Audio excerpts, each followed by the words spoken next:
Okay, so now we've gone through and created the rest of the blocks. Oops, I've made a mistake. I called this platform 4. Well, it's not platform 4. So we'll go back in and just edit that. You can always edit everything. So autofill, okay. Now it says platform 1, platform 2, block 1, block 2, block 3. So on the left hand side of the screen here, there's a load of tabs at the bottom. This shows you the blocks you've created. And if we go to feedbacks, this shows you all the feedbacks you've created, okay? So hopefully you guys have managed to do the same and put in measurements and everything for your feedbacks and in every block. So that's the basics of the track plan, okay? So all the blocks created, I'm just going to hit apply and save. It wants to call this a name for the database. So I'm just going to call this demo training. I spelled that wrong. Why did I do that? My finger's in the wrong place.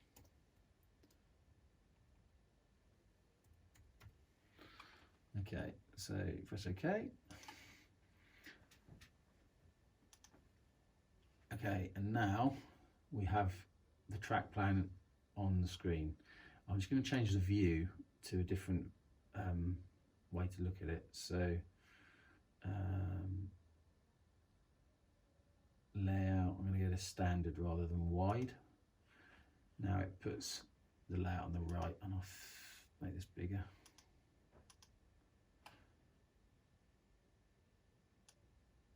Okay, so now this is how your track plan would look whilst in the driving screen. So if you've got on the right hand side the layout, on the left hand side at the moment we haven't created any locos or anything, but you've got throttles, and then here would be your trains once we've created them.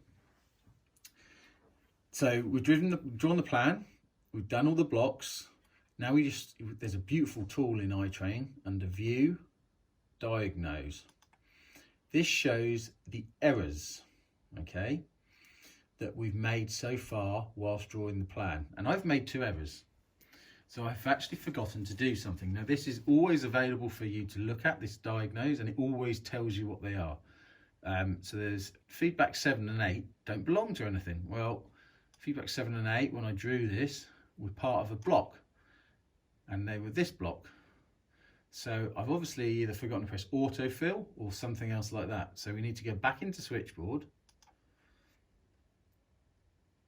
edit, Switchboard, go into this block and hit autofill.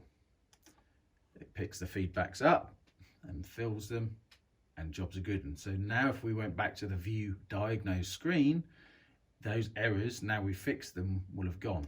So press OK.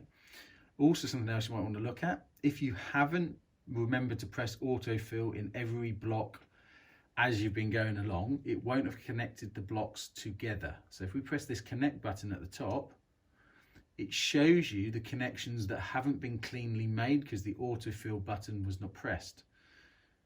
You press, as we open the window up, you can now press OK, and it automatically makes those connections clean for you. So press OK, and now we have all those connections between the blocks, so the routes are already defined. Also, just to highlight a observant thing we've observed, within each block you can choose if it's, well, let's just go into the block, it's easier. Go into the block, you've got this direction thing. So you've got unidirection, preferred direction, and bidirectional. So this top one I've set as bidirectional. This platform 2 is unidirection, only one direction. If we looked at this block 3 on the left, you see there's a dotted arrow underneath. That's preferred direction. So the train could, if it wished, drive through that block in both directions. So you need to choose how you manage these blocks. And set that up to suit how you want the flow of your layout to run. So as you see, I just changed this bidirectional to preferred, so it's just one arrow. It's totally up to you how you set that up. and how you want to run your trains, that's your decision, but that's how you define what happens in the block. If it is unidirectional like this, it will only ever be able to drive to the right in this block. It will never be able to drive to the left. Now, getting on to that next direction of travel and previous direction of travel, if we go into the block, platform 1, you've got in here 2 tabs. So with the 2 tabs, next and previous, if we look at next and go down to block, let's not worry about signals for now. In this list, you can see it says no turnout. That's because we have not defined the turnout. And then it says block 1. So this tells us that it can see in the next direction of travel, block 1. If we go to the previous tab, here you can see block 3. So in previous direction of travel through this turnout, which we also haven't defined, you can see block 3. So this tells you the routes and how it creates the routes between the blocks. You don't have to create them yourselves, those links. In some software you would have to do that. You have to actually go, this is block 1 and it connects to block 2. In iTrain you don't. So that's what the next and the previous do. Now also within the blocks, we've got it set on use position. There was a older method of how it detected where the train was in the block. If I just untick that, you had an entry, a break and a stop section. So you had to have 3 feedbacks per block. So as it entered, it would look to see if the block ahead was occupied. If the block ahead was occupied and it got to the break section, it would start to brake the loco.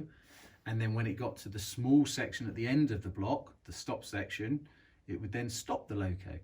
The software has moved on these days, so we don't need to have that many detectors per block. There's still some advantages to it, but let's not worry about that for today. Let's just use positioning. So this is all based on length and speed. So if you look down the right here, there's a brake position and a stop position. The stop position is basically defined by where your signal or your stop position is within that block.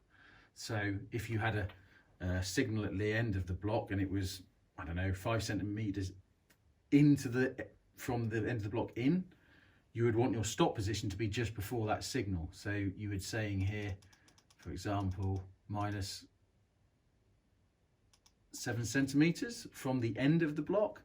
So the loco would be a couple of centimeters before the signal. So that would be the stop position within the block. The brake position, if it's set on 0, as soon as it enters the block, the first feedback within the block, the loco will start to brake immediately as it gets the feedback message. If you didn't want it to do that, so you wanted it to run a certain distance into the block before it started to brake, you can up this to a distance. So it drives in, as it gets to 15 centimeters, it will start to decelerate to then stop at the stop position of -7 from the end of the block.